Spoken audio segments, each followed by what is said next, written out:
کتب ہے، بڑے سے بڑا ولی ہے، گناہ کا ثبوت، گناہ کا واقع ہونا ممکن ہے۔ کوئی بھی عام انسان دیگر نبیوں اور فرشتوں کے سوا ان سے گناہ ممکن ہے، اور ممکن ہونا اس کے لیے یہ نہیں ہے کہ وہ لازمی گناہ کریں گے، لیکن اگر گناہ کے بارے میں اگر کہا جائے، اس کے بارے میں یہ کہا جائے کہ گناہوں سے پاک ہیں، ایسا کہنا غلط ہے۔ پاک صرف اللہ کا نبی ہوتا ہے یا پھر نوری فرشتہ گناہوں سے پاک ہوتا ہے۔ باقی تمام انسانوں میں گناہوں کا صادر ہونا، واقع ہونا، گناہ ان کے لیے ممکن ہونا، یہ کیا ہے؟ موجود ہے۔ ان کے اندر گناہوں کا مادہ پایا جاتا ہے، سینس گناہوں کا شعور جو ہے وہ موجود ہوتا ہے، وہ مادہ، وہ عنصر نبیوں اور فرشتوں میں نہیں ہوتا، باقی تمام انسانوں میں۔ اور قرآن و حدیث اگر آپ پڑھیں تو تعلیمات یہی کہتی ہیں کہ اپنے آپ کو دوسروں سے بہتر کبھی نہ سمجھو، اپنے آپ کو دوسروں سے کبھی بہتر نہیں سمجھ سکتے آپ کو یہ مان نہیں ہونا چاہیے کہ بھائی میں تو تہجد پڑھتا ہوں، میں تو حافظ قرآن ہوں، میں تو گاؤں کا نمبردار ہوں، میری تو کوئی نماز قضا نہیں ہے، میں تو رات کو 20، 50، 100 رکعتیں پڑھتا ہوں، صبح قرآن پڑھتا ہوں۔ نہیں، آپ یہ نہیں کہہ سکتے۔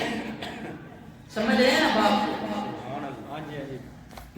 مطلب امام غزالی کی ایک روایت میں نے آج صبح پڑھی ہے، الناس کلہم فی ہلکا، لوگ سارے ہلاک ہو جائیں گے، خطرے میں ہیں، ہلاک ہونے والے ہیں، لوگوں کا کچھ نہیں رہنا، الا العالمون، سوائے علماء، سارے خطرے میں ہیں، صرف عالم خطرے میں نہیں ہیں، والعالمون حتی الا العاملون، عالم بھی خطرے میں ہیں سوائے ان کے جو اپنے علم پر عمل کرنے والے ہوں، ان کی نجات ہے، باقی سارے خطرے میں ہیں۔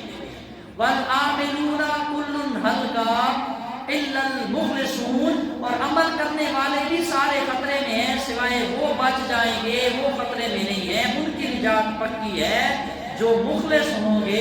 والمخلصون ہر کل حلقہ الا القلیلون، اور جو مخلص لوگ ہیں ان میں بھی اکثر لوگ راہ حق سے پھسل کر خطرے میں پڑ جائیں گے، ہلاکت میں پڑ جائیں گے، ان میں سے بھی صرف وہی بچ جائیں گے جن پر اللہ کا خصوصی انعام اور خصوصی اکرام ہوا اور رحمت خداوندی شامل ہو گئی، تو وہ اس دنیا سے بالکل پاکیزہ ہو کر قبر میں چلے جائیں۔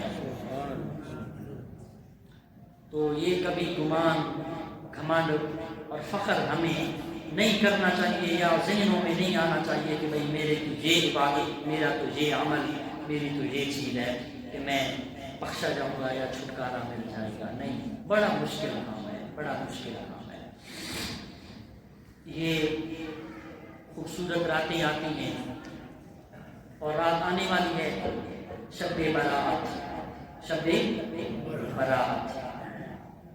برات عربی لفظ ہے، انگلش میں اس کا معنی ہے فری ہونا، اپنی زبان میں آزاد ہونا، چھٹکارا مل جانا۔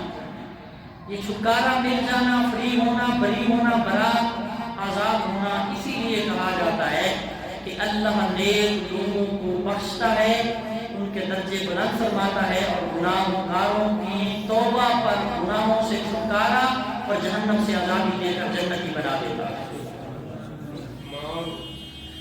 حضرات محترم، دنیا کا قانون ہے کہ ہر چھوٹے سے چھوٹا ملک ہو یا بڑے سے بڑا ملک ہو، اس کی ایک ڈیٹ فکس ہوتی ہے کہ فلاں ڈیٹ کو ملک کا سالانہ بجٹ تیار ہوتا ہے۔ آپ جانتے ہیں نا، سالانہ بجٹ تیار ہوتا ہے، چاہے وہ ترقی پذیر ملک ہو، غریب ہو، امیر ہو، ڈیولپ ہو، یا جیسے بھی پسماندہ ایریا ہو، سالانہ بجٹ تیار کرتے ہیں۔ اس بجٹ میں دیکھا جاتا ہے کہ بھئی آمدن کتنی ہے، انکم کتنی ہے ہماری سالانہ، اور ایکسپینسز کتنے ہیں، اخراجات کتنے ہیں، خرچہ کتنا ہوگا، پھر مختلف ذرائع سے، ریونیو سے، ٹیکسز سے اور ان چیزوں سے جو ہے وہ پیسہ جمع ہوتا ہے، پھر وہ پیسہ عوام پہ لگایا جاتا ہے، انفراسٹرکچر پہ لگایا جاتا ہے۔ بہرحال ایک تاریخ مقرر ہوتی ہے، چاہے وہ پاکستان کا ملک ہے یا کوئی بھی ملک ہے، آپ پڑھے لکھے لوگ ہیں، سمجھدار ہیں۔ چلو ملک کو چھوڑو، گھروں میں بھی یہ حساب ہوتا ہے کہ جو بزنس مین ہوتا ہے وہ اکاؤنٹیبلٹی کرتا ہے، حساب لگاتا ہے بھائی اس سال میں نے اتنا پیسہ انویسٹ کیا، اتنی اماؤنٹ، اتنی رقم میں نے کاروبار میں خرچ کی، اتنا مجھے پرافٹ ہوا، اتنا مجھے لاس ہوا، اتنے میرے اخراجات ہیں، اتنا میں نے کمایا، اتنا نقصان کیا، اتنا مجھے حاصل ہوا، اتنا مجھے، پھر اگلے سال کا وہ پلان بناتا ہے، منصوبہ بندی جس کو کہتے ہیں۔ منصوبہ جات ہوتے ہیں، پلانز ہوتے ہیں اس کے فیوچر کے لیے، اس کے کیریئر کے لیے۔ تو چھوٹے سے چھوٹا گھر ہو یا ملک ہو یا بڑے سے بڑا ملک ہو یا بڑے سے بڑا گھر ہو، ہر گھر میں یہ ہوتا ہے۔ آپ یوں سمجھ لیں، آپ کو بات سمجھ آنی چاہیے تھی کہ بھئی یہ جو رات آنے والی ہے شب برات، یعنی 15 شعبان کی رات، 14 کا دن، 15 کی رات، اس میں اللہ پوری دنیا کا بجٹ تیار کرواتا ہے۔ کس کو دینا ہے، کتنا دینا ہے، کب دینا ہے، کس سے لینا ہے، کتنا لینا ہے، کتنا حرام دینا ہے، کتنا حلال دینا ہے، کتنا اس سے مال چھیننا ہے، اولاد چھیننی ہے، اس کو مارنا ہے، کتنوں کی زندگی دینی ہے، کتنوں کو بیٹے دینے ہیں، کتنوں کو بیٹیاں دینی ہیں، کتنوں سے بیٹے لینے ہیں، کتنوں سے بیٹیاں لینی ہیں، کتنوں کے ماں فوت ہو جائے گی، کتنوں کے باپ فوت ہو جائیں گے۔ یہ سارے کا سارا بجٹ آئندہ سال کا 15 شعبان تک کے پورے کا پورا سالانہ بجٹ اللہ کے ہاں فرشتے تیار کرواتے ہیں۔ اور اس رات اللہ تعالیٰ کا ہمارے ساتھ وعدہ ہے، وعدہ یہ ہے کہ جو آئے گا میری بارگاہ میں جھولی پھیلائے گا، دامن بچھائے گا، مجھ سے مانگے گا، میری بارگاہ میں آ کر دستے سوال دراز کرے گا، اللہ فرماتا ہے مجھ سے جتنا مانگے گا وہ بھی دوں گا، جو نہیں مانگ سکا اس کے حق میں بہتر ہوا میرے مانگے وہ بھی عطا فرمائے۔ کچھ آپ کو محترم سامعین، اللہ رب العزت نے ہمارے لیے شب برات، شب معراج، شب لیلۃ القدر، شب جمعہ، شب عید الفطر، شب عید الاضحیٰ، اس طرح کے مختلف مواقع، یعنی گولڈن چانس، گولڈن پیریڈ، خوبصورت لمحات، سنہری موقع عطا فرمائے کہ میرے بندے دن بھر گناہ کرتے رہے، میرے بندے راتوں کو گناہ کرتے رہے، میرے بندوں سے یہ غلطی ہو گئی، وہ غلطی ہو گئی، چھوٹا گناہ ہو گیا، بڑا گناہ ہو گیا، ایک دن، ایک رات، ایک لمحہ، ایک ایسا قبولیت کا وقت ہونا چاہیے کہ میرا بندہ آئے، میری بارگاہ میں جھکے، مجھ سے دست سوال دراز کرے، طلب کرے، ہاتھ اٹھائے، دامن بچھائے، میری چوکھٹ پہ آئے، سجدے میں سر رکھے اور مجھ سے مانگے، جتنا مانگے گا وہ بھی دوں گا، جو نہ مانگ سکا وہ بھی بہتر ہوا۔ اللہ تعالیٰ نے قرآن مجید فرقان حمید کے اندر، آپ توجہ کے ساتھ سنیے گا، فرمایا یا ایھا الذین آمنوا اقیموا الصلاۃ وآتوا الزکاۃ، فرمایا اے ایمان والو روزے رکھا کرو، نماز ادا کیا کرو، زکوٰۃ ادا کیا کرو۔ دوسرے مقام پہ فرمایا یا ایھا الذین آمنوا اتقوا اللہ، اے ایمان والو اللہ سے ڈرا کرو، تقوی اختیار کیا کرو، اللہ کا خوف دلوں میں رکھا کرو، تمہاری آنکھوں میں شرم و حیا ہونا چاہیے، تمہارے دلوں میں خوف خدا ہونا چاہیے۔ ایک اور مقام پہ فرمایا یا ایھا الذین آمنوا توبوا الی اللہ توبۃ نصوحا، ایمان والو اللہ کی بارگاہ میں جھک جاؤ، سچے دل سے توبہ کرو۔ کیوں توبہ کریں؟ فرمایا عسیٰ ربکم ان یکفر عنکم سیئاتکم ویدخلکم جنات، توبہ اس لیے کرو اللہ تمہارے گناہ بخشے گا، تمہارے نیکیاں قبول فرمائے گا، تمہارے گناہوں پر معافی کا قلم چلائے گا اور تمہیں جنتوں میں داخل فرمائے گا۔ اللہ تعالیٰ نے ہمیں جب بھی پکارا یا ایھا الذین آمنوا کہہ کر پکارا، جب بھی ہمیں اس نے کوئی حکم دیا، نماز کا حکم دیا تو آمنوا کہا، درود و سلام کا حکم دیا تو آمنوا کہا، روزے کا حکم دیا تو آمنوا کہا، کا کہا تو آمنو کا لفظ استعمال فرمایا، اور اسی طرح توبہ کا حکم ارشاد فرمایا تب بھی آمنو فرمایا۔ اللہ تعالیٰ ساری جانتا ہے، دلوں کے بھید جانتا ہے، کیونکہ انہ علیم بذات الصدور۔ اے لوگوں، تمہارے دلوں میں کیا چل رہا ہے، تمہارے اندر کی فلم کیا ہے، تمہارے انٹرنل سٹیٹ میں کیا ہے، تمہارے دلوں کے مخفی حالات سے، خفیہ باتوں سے، دلوں کے بھیدوں سے بھی وہ ذات واقف ہے، دلوں کے راز کو بھی وہ ذات جانتی ہے۔ جب ساری بات جانتی ہے کہ میرے بندوں میں سے ایسے بھی ہیں جو نمازیں نہیں پڑھتے، نمازیں اللہ تعالیٰ ساریاں جان دائے، اس کے باوجود کہ انہوں پتا ہے کہ اسی نمازاں بھی پوریاں نہیں پڑھ دے، اللہ کو پتا ہے کہ اسی جھوٹ بھی بول دیاں، انہیں سانو منع کیتا ہے اسی پھر بھی جھوٹ بول دیاں، رب نے سانو منع کیتا ہے کہ سود نہیں کھانا، اسی پھر بھی سود کھا رہے ہیں، رب نے سانو منع فرمایا کہ حج فرض ہوئے، اسی حج پورا نہیں کر دے، اسی عمرہ تے کم چلا کے ٹاپا ٹپا چھڑ دیاں، ڈانگ نبا چھڑ جنگ نبا چھڑ دیاں۔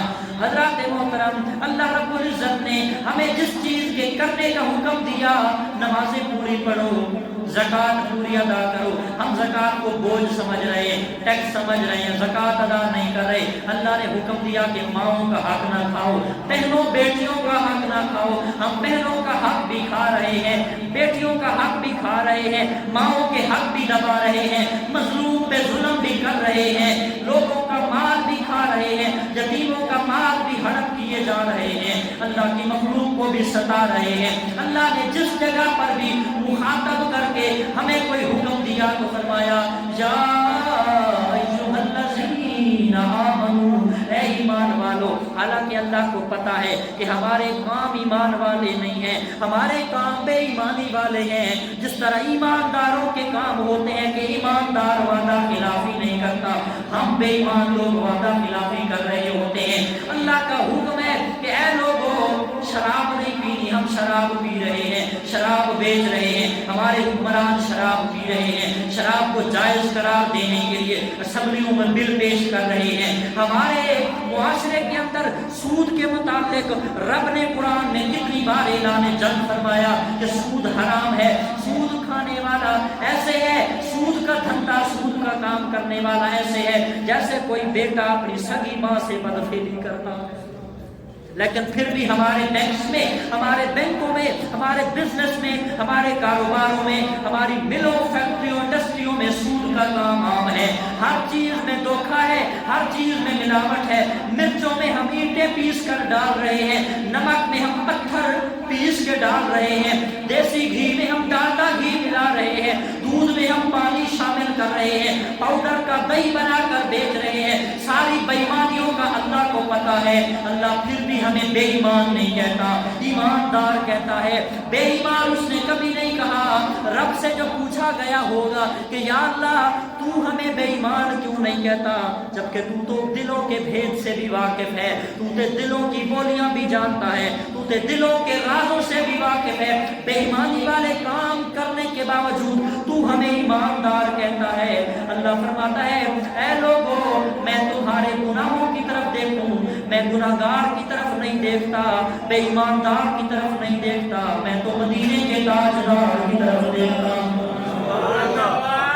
کلمہ تم نے نبی کا پڑھا ہے، کلمہ اس حبیب کا پڑھا ہے، یہ تو نہیں چاہیے تھا نا کہ بھائی جس زبان سے تو نے کہہ دیا لا الہ الا اللہ محمد رسول اللہ، پھر اسی زبان سے جھوٹ بولتا ہے، جس زبان سے نبی کا کلمہ پڑھ لیا اسی زبان سے لوگوں کو تکلیف دیتا ہے، جس زبان سے تو نے نبی کا کلمہ پڑھا اسی منہ سے تو سود کھاتا ہے، لوگوں کے گلے کرتا ہے، لوگوں کے شکوے کرتا ہے، لوگوں کی غیبت کرتا ہے، لوگوں کے خلاف الزام تراشیاں، لوگوں کے عیب نکالتا ہے۔ جس زبان سے کلمہ نبی کا پڑھا تمہیں یہ حق نہیں پہنچتا تھا، کیونکہ بار بار رب نے جو تمہیں حکم دیا اس حکم میں تمہیں کبھی بے ایمان نہیں کہا، کبھی گنہگار نہیں کہا، جب بھی بولا اللہ نے کہا یا ایھا الذین آمنوا، ایماندار لوگ، اے ایمان والو نماز پڑھو، اے ایمان والو توبہ کرو، اے ایمان والو جھوٹ نہ بولو، سود نہ کھاؤ، ہر جگہ ایمان والا لفظ آیا۔ پوچھا گیا ہوگا تو رب یا اللہ تو تو جانتا ہے کہ ہم تو بے ایمانی والے کام کرتے ہیں، تو ہمیں کبھی بھی بے ایماندار نہیں کہتا، گناہ گار نہیں کہتا۔ رب نے یہی کہا ہوگا کہ میں گناہ گار کی طرف نہیں دیکھتا، جب میں حکم بھیجتا ہوں تو میں دیکھتا ہوں کہ مدینے کے تاجدار کا کلمہ پڑھ چکا۔ اے مومن اپنا سٹیٹس دیکھ، اے بندہ مومن اپنی حیثیت دیکھ، اپنی ذات کو پہچان، تو کس نبی کا غلام ہے۔ حضرت سیدنا عمر فاروق کا زمانہ تھا، ایک بندہ تابعی تھا، صحابی کی زیارت کرنے والا تابعی ہوتا ہے، نام اس کا محمد تھا، کام کچھ ٹھیک نہیں تھے۔ حضرت عمر کو جب پتہ چلا نا کہ لوگ کہتے ہیں کہ وہ فلاں مدینے کی بستی میں رہنے والا محمد، اس نے سود کا کام کیا، محمد نے یہ کیا، محمد نے آج جھوٹ بولا، حضرت عمر نے اس کو بارگاہ میں بلایا اور پوچھا، اوے نبی کا کلمہ پڑھے کہ نام محمد رکھے، یا نام بدل یا کام بدل، کیونکہ تو میرے نبی کا غلام ہے اور تیرا نام محمد ہے۔ جب تو کہتا ہے نا کوئی جھوٹ کا کام یا سود کا کام یا کوئی غلط بات کرتا ہے، لوگ کہتے ہیں کہ فلاں دن محمد نے یہ کام کیا، تو مجھے یہ ڈر لگتا ہے کہ لوگ تیرے بارے میں کیا کہیں گے کہ تو کس محمد عربی کا غلام ہے، تو نے کیسا کلمہ پڑھا، کلمہ محمد عربی کا پڑھ کر نام محمد عربی والا محمد رکھ کر پھر بھی جھوٹ کا کام کرتا ہے، سود کا کام کرتا ہے۔ ہم غلام حسین ہو کر، غلام رسول ہو کر، غلام مصطفیٰ ہو کر، غلام مجتبیٰ ہو کر، محمد علی ہو کر، ایسی بات کوئی بھی نام ہے ہمارا، یا نام نبی والا ہوگا یا نبی کے صحابہ والا ہوگا یا نبی کی اہل بیت والا ہوگا یا کسی اللہ کے ولی والا ہمارا نام ہوگا، تو پھر جب نام ان نیک لوگوں کا ہے تو پھر ہمیں بدنام بھی نہیں کرنا چاہیے۔ نام اگر پیارا ہے تو کام بھی، بولو ذرا، کام بھی پیارے ہونے چاہیے۔ تو دنیا کے ہر اسٹیٹ کا، ہر ملک کا، چاہے وہ ڈیولپ ہے یا نہیں ہے، اس کا بجٹ ایک ڈیٹ فکس ہوتی ہے کہ بجٹ آج مرتب کرنا ہے، پلان کرنا ہے کہ سالانہ انکم کتنی ہوئی، ایکسپینسو کتنے ہوئے۔ تو اسی طرح پورے دنیا کے قانون اور ملکوں کا بجٹ ایک ڈیٹ کو تیار کیا جاتا ہے۔ پوری دنیا کا بجٹ بھی اس رات، یعنی جو شب برات آنے والی ہے، 15 شعبان کی رات، اللہ کی بارگاہ میں طے کیا جاتا، مرتب کیا جاتا ہے کہ کس کو دینا ہے، کتنا دینا ہے، کب دینا ہے، کہاں دینا ہے، کتنا لینا ہے، کتنا واپس کرنا ہے، کتنا حرام ہوگا، کتنا حلال ہوگا، کتنی اولاد ہوگی، کتنی چھینی جائے گی، کتنے فوت کیے جائیں گے، کتنے مارے جائیں گے، کتنے زندہ کیے جائیں گے، کتنوں کو نئی زندگی، کتنوں کو بیماری دی جائے گی، کتنوں کو شفا دی جائے گی، کتنوں نے میرا گھر دیکھنا ہے۔ دعا کرو اللہ تعالیٰ اس سال آنے والے میں ہم سب کو پاک مدینہ اور مکہ کی زیارت نصیب فرمائے۔ اللہ کی حبیب فرماتے ہیں ان اللہ تعالی یبسط یدہ باللیل لیتوب مسیء النہار، متفق علیہ حدیث ہے، بخاری اور مسلم کی، توجہ سے سنیے گا۔ اللہ رب العزت رات کو اپنی شان کے مطابق آسمان دنیا پہ نزول اجلال فرماتا ہے، اپنی رحمتوں کے ساتھ، شانے اور عظمتوں کے ساتھ جلوہ گری فرماتا ہے، آوازیں لگاتا ہے کہ ہے کوئی مستغفر، کوئی مغفرت کا طلبگار۔ ان اللہ یبسط یدہ، اپنی دست کرم اور دست رحمت، اپنی رحمت والا، جلالت قدرت والا ہاتھ جو اس کی شان کے لائق ہے، ورنہ اللہ جسم اور جسمانیات سے بالا تر اور پاک ہے، آنے جانے سے بھی پاک ہے۔ یہ صرف سمجھانے کے لیے اللہ اپنی رحمت کے ساتھ آسمان دنیا پر جلوہ گر ہوتا ہے، لیتوب مسیء النہار، تاکہ دن بھر کا گناہگار آئے میری بارگاہ میں، رات کو جھولی پھیلائے، دامن بچھائے، ہاتھ اٹھائے، سجدے میں سر رکھے، مجھ سے مانگے، جو کرتوت اس نے دن بھر میں کیے، اللہ کی بارگاہ میں ایک بار توبہ کرے، اللہ سالوں پر معافی کا کرم چلانا۔ فرمایا وَيَبْسُطُ يَدَهُ بِالنَّهَارِ لِيَتُوبَ مُسِيءُ اللَّيْلِ، اور پھر صبح کے وقت بھی اللہ تعالیٰ اپنی شان کے مطابق آسمان دنیا پہ نزول اجلال، یعنی اپنی رحمتوں سے جلوہ گری فرماتا ہے۔ کیوں؟ لِيَتُوبَ مُسِيءُ اللَّيْلِ، تاکہ جس نے رات میں کوئی گناہ کیا، اللہ رب العزت رات کے گناہ کرنے والے لوگوں کے گناہوں کو صبح کے اجالے میں اپنی رحمتوں کے ذریعے توبہ کرنے والوں کی توبہ کو قبول کر کے گناہوں کو معاف کرنا۔ یہ روزانہ کی بات، ڈیلی بیسس پہ، یہ کوئی ایک دن کی بات نہیں، روزانہ ہر نائٹ اور ہر ڈے اللہ تعالیٰ تشریف لاتا ہے آسمان دنیا پر۔ لیکن جو 15ویں شعبان ہے، یہ جو رات آنے والی رات ہے ہمارے پاس، اس کے متعلق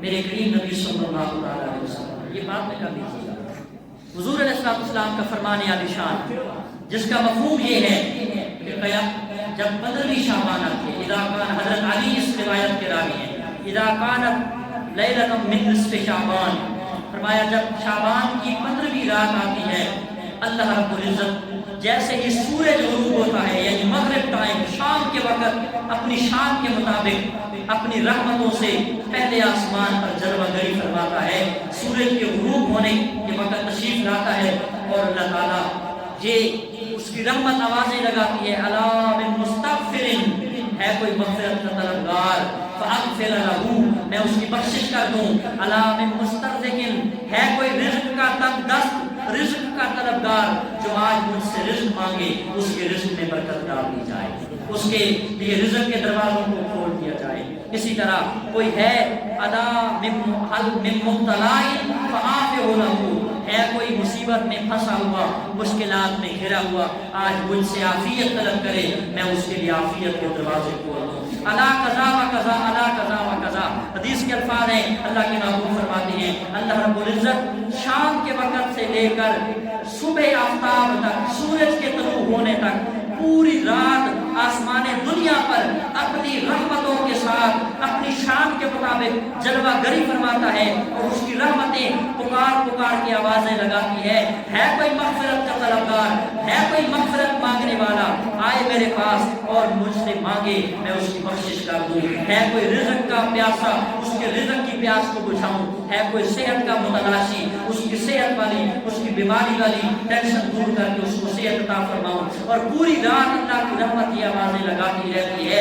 خبردار اس رات کو کبھی تم ضائع نہ کرنا، بلکہ اللہ کی بارگاہ میں اپنی دہلیز پر آ کر، اس کی چوکھٹ پر آ کر اپنے دامن کو بچھا دینا اور کہہ دینا یا اللہ ساری زندگی گناہ کیے، آج کے بعد سچے دل سے توبہ کرتا ہوں۔ اللہ فرمائے گا میں گناہگار کی طرف نہیں دیکھوں گا، مدینے والے آقا کی رحمت اور مدینے والے تاجدار کی طرف دیکھ کر تمہاری زندگی کے سارے گناہوں کو معاف فرمائے گا، سارے گناہوں کو معاف فرمائے گا۔ اس کی پچھلی رات کی رحمت رب دی کرے بلند آوازہ، پچھلی رات کی رحمت رب دی کرے بلند آوازہ، بخشش منگل والے کار کھلا جی دروازہ، آج دروازہ کھلا ہے، ہم تو مائل بکرم ہیں کوئی سائل ہی نہیں، راہ دکھلائیں کسے کوئی راہ روی منزل ہی نہیں۔ اللہ کی بارگاہ میں چھوٹا ہے، سچے دل سے توبہ کرے، رسمی کلامی توبہ نہ ہو، یا اللہ میری توبہ میں۔ حضرت علی کے زمانے ایک بندہ آیا مسجد میں اور آ کر اونچی آواز سے، بلند آواز سے کہنے لگا استغفر اللہ استغفر اللہ، آسمان کی طرف منہ ہے اور بلند آواز سے استغفر اللہ کہہ رہا ہے۔ حضرت علی نے دیکھ کے کہنے لگے اے منافقہ، جھوٹیاں والی تے چوراں والی توبہ کر دیں، سچیاں والی توبہ کر۔ پوچھا سچوں والی کون سی توبہ ہے؟ فرمایا سچے لوگوں کی توبہ کی 6 شرطیں ہیں۔ کتنی؟ 6 شرطیں۔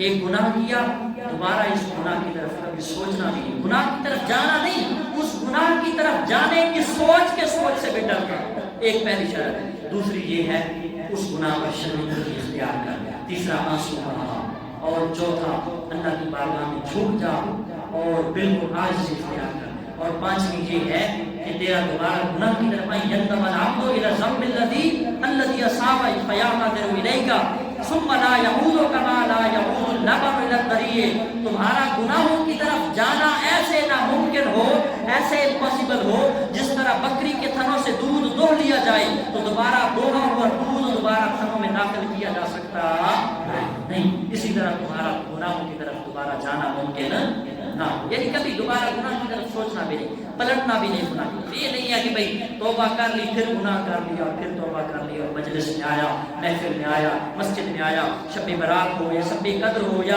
شب عید الفطر ہو یا شب عید الاضحیٰ ہو یا شب جمعہ ہو، کوئی بھی رات ہو، محفل مجلس ہو رہی ہے، رسمی کلامی آئے، توبہ مانگی یا اللہ میری توبہ، یا اللہ میری توبہ، ماں دا حق بھی کھاتی بیٹھا، بیٹی دا حق بھی دبائی بیٹھا، یتیم دا مال بھی ہڑپ دیتی بیٹھا، داڑھی بھی منائی بیٹھا، امام دے پیچھے گلے بھی کیتی بیٹھا، سود دا کام بھی کرتا ہے، بینک دا لون بھی دوائی بیٹھا تے غریباں دا مال بھی کھاتی بیٹھا، یا اللہ میری توبہ، یا اللہ میری توبہ، یہ منافقوں والی توبہ، یہ چوروں والی توبہ، یہ بے ایمانوں والی توبہ ہے۔ اسی توبہ سے حضرت علی نے اس سے منع کیا کہ اے بندہ توبہ کرنی ہے تو سچے دل سے توبہ کر، ایسی توبہ کر کہ دوبارہ گناہوں کا کنسیپٹ تمہارے ذہن سے نکل جائے، تمہارا برین واش ہو جائے، پاک ہو جائے، صاف ہو جائے۔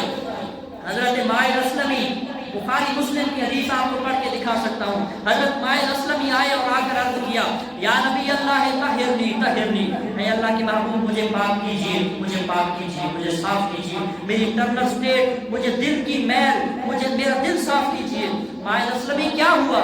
یا رسول اللہ قد ہلاک تو میں ہلاک ہو گیا، مجھ سے ایک غلط کام، مجھ سے بے حیائی ہو گئی۔ تو حضور نے فرمایا جاؤ مستغفر اللہ سے مغفرت مانگ، اللہ سے توبہ کر، توبہ کی۔ پھر آیا یا رسول اللہ یا نبی اللہ طہرنی طہرنی، مجھے پاک کیجیے، مجھے طہارت دیجیے، مجھے پاکیزگی عطا فرمائیے۔ حضور نے فرمایا ثم استغفر اللہ سے معافی مانگ، کہہ تو رہا ہوں اللہ سے معافی مانگ، اللہ تیرے گناہ معاف کر دے گا۔ اس نے توبہ کی۔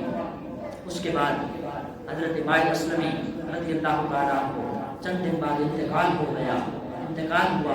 حضور نے جنازہ پڑھایا، جنازہ پڑھانے کے بعد کسی گلی میں سے گزرے، کسی گلی میں سے گزرے تو کسی بندے کے زبان سے سنا کہ یار حضور کے صحابی مائر اسلمی سے غلطی ہو گئی، اس نے یہ کام کرنا نہیں چاہیے تھا، اس کو یہ مناسب نہیں تھا، اس کو یہ کام جچتا نہیں تھا، یہ حضور کا صحابی ہے۔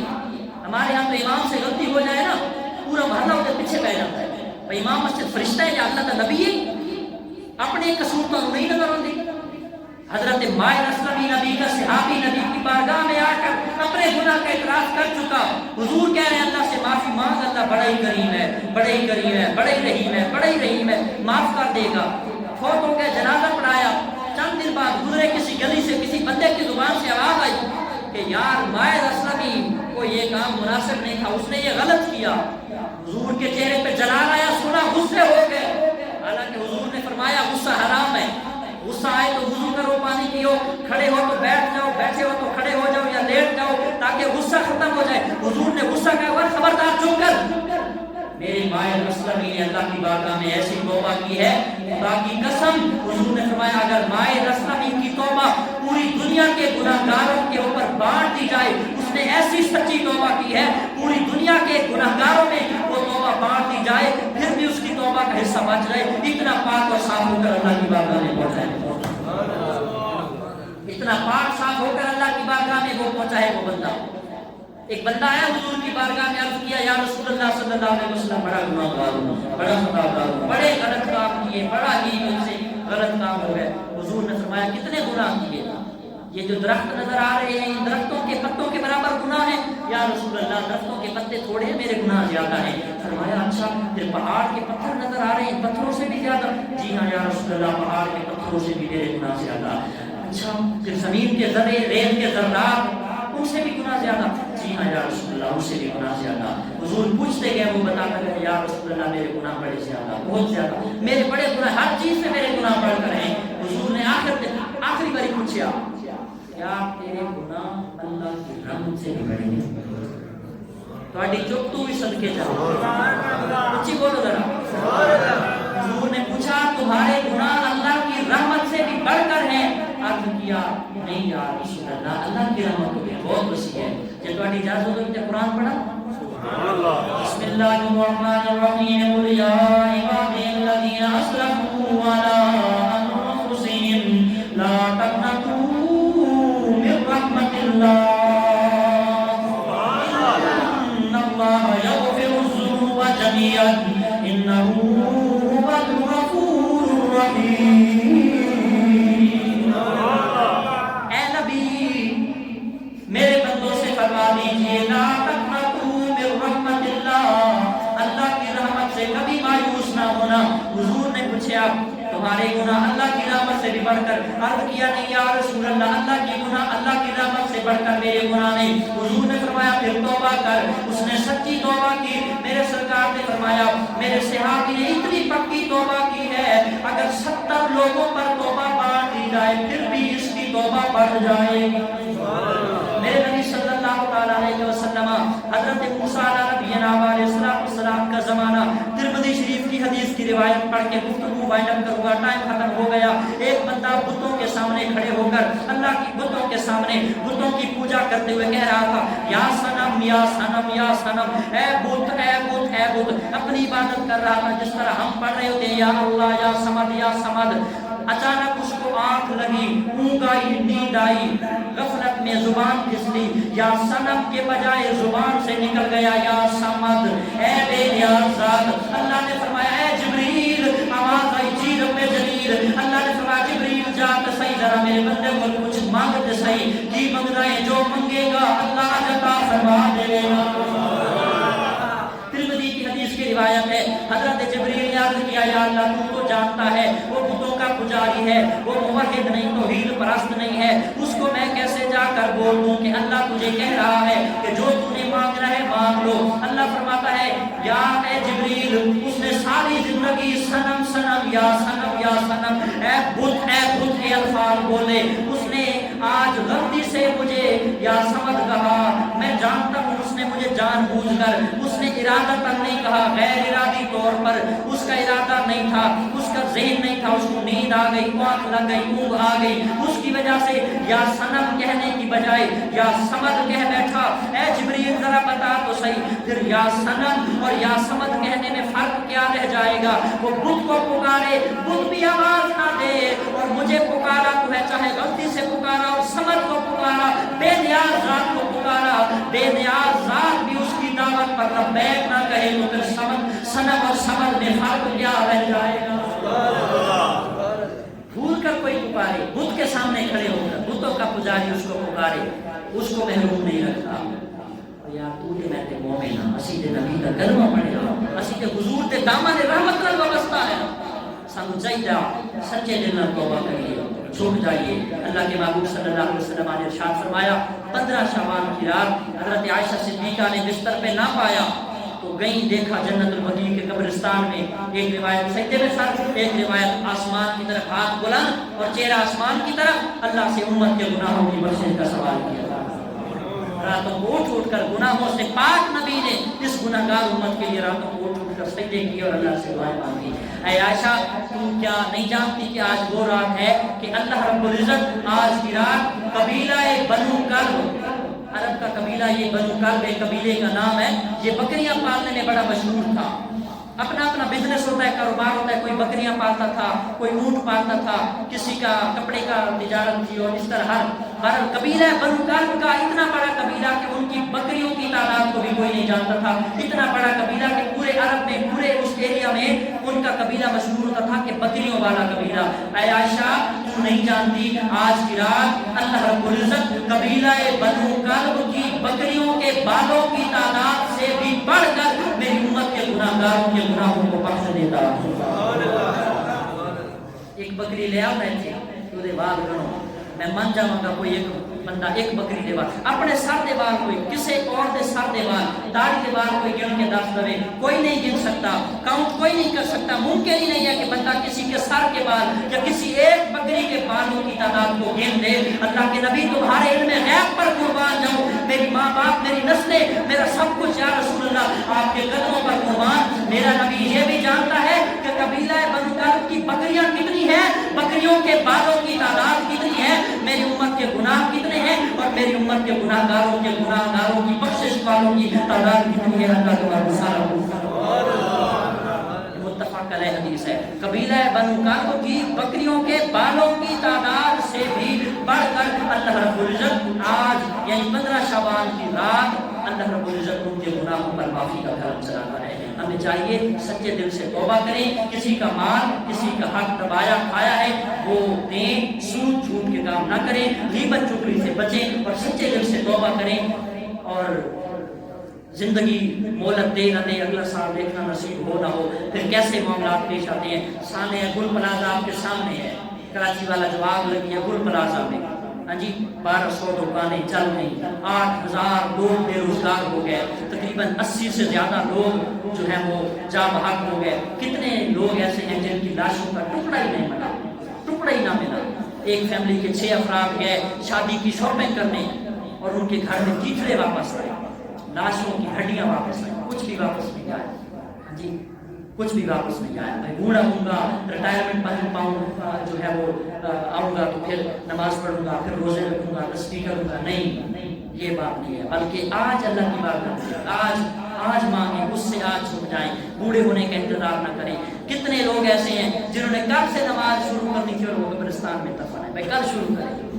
کسی کو کہیں نماز پڑھ, وہ کہتا ہے میرے کپڑے پاک نہیں, میرا جسم پاک نہیں. تیرا کپڑے کیسے پاک ہو, تیرا جسم کیسے پاک ہو؟ تو رب کی بارگاہ میں جھکنا ہی نہیں جانتا, تیرا رب تجھے اپنی بارگاہ میں بلاتا ہی نہیں ہے, توفیق ہی نہیں دیتا. جس سے وہ ناراض ہوتا ہے رزق نہیں چھینتا, اولاد سے رزق نہیں چھینتا. جس سے ناراض ہوتا ہے سجدے کی توفیق چھین لیتا ہے, اس کو سجدہ کرنا اپنی بارگاہ میں نصیب نہیں ہوتا. اس لیے آج میں اس کی بارگاہ میں گوڈے کمبڑ گٹے کھڑکڑ ٹوٹ گیا لگ تیرا, اجے بھی بدیوں باز نہ آئے باو جوان تیرا, اجے بھی بدیوں باز نہ آئے باو جوان تیرا. اللہ کے حبیب فرماتے ہیں الشاہد الطالب حبیب اللہ علی وانا حبیب اللہ. فرمایا لوگوں سنو خبردار, میں اللہ کا حبیب ہوں, اور جو نوجوان جوانی کے عالم میں توبہ کرتا ہے اللہ اس کو بھی اپنا حبیب اور محبوب بنائے. بوڑھے ہونے کا انتظار نہ کریں. جوانوں میری آپ سے یہ ریکویسٹ ہے, اللہ کی بارگاہ میں جھکیں, سچے دل سے توبہ کریں. اللہ رب العزت آنے والی رات 15 شعبان کی ہمیں سچے دل سے توبہ کر کے اپنے قرآن و حدیث کی توفیق عطا فرمائے.